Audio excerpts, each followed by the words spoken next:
Hi everyone, and welcome to Billy Fitzgerald Golf, and today we're going to work on fairway woods. The biggest mistake that I see with amateurs in using a fairway wood, is, when do you use it? I see way too many people trying to hit out of fairway bunkers or a bad lie in the rough. Very rarely do we have a good enough lie to hit it out of the rough. It's got to be sitting up pretty good, just because there's too much grass between the ball and the face, and we don't have a lot of loft. I have a 3-wood here in particular. That shot is just too hard. Again, take your medicine, use a lofted club, and get out and kind of get on with the hole. So a few things to look at with a fairway wood. I'm going to say ball position. So ball position is going to be, again, probably a ball or two left of center. You don't want to get too far away from center. It's certainly not where the driver is. So I wouldn't want it all the way where my driver is, because it's not on a tee. We're talking, with a driver, you're hitting up into it. That's why the ball is a little bit too far left. If you're going to make an error or mistake with a fairway wood, I'd rather have it, more towards the middle. That's where the bottom of the arc is. So the other thing is wide enough stance. You want to make sure that your feet are at least shoulder width. They're going to be a little bit bigger than shoulder width. We have a bigger arc, we have a bigger swing going on, so we need a little bit more stability. Now, the thing with the fairway wood is usually we're just trying to hit it as far as we can.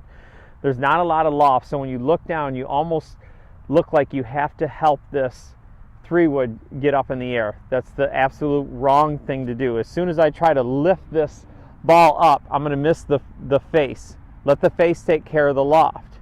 So, again, when you swing, what we're trying to do is feel the weight of the golf club, and again, be soft enough in your arms down at the strike so the face can get all the way down. A lot of times we try to overswing or overhit it, usually because we're just trying to hit it down there as far as we can, and we tighten up and we top it, because as soon as we tighten up, the face can't get down to the ball.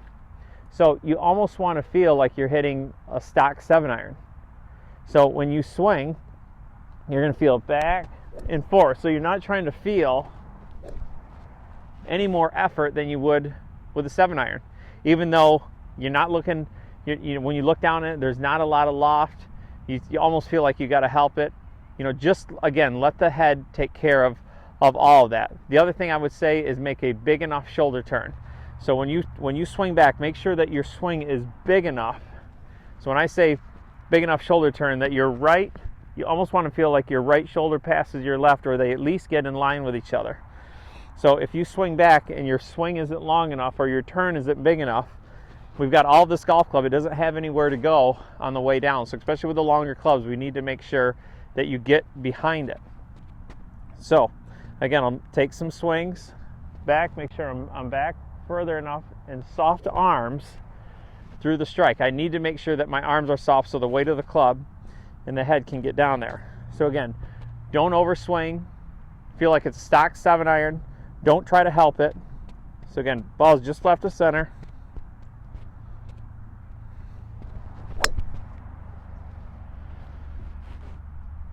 So again, watch your ball position. Don't be intimidated by the face, because there's not a lot of loft on it. Trust the face and what you're doing. The softer the arms, the better, so the weight of the club can get down, and make sure you have a big enough swing to get behind the ball. Do these things, and I know you'll get better at your fairway woods.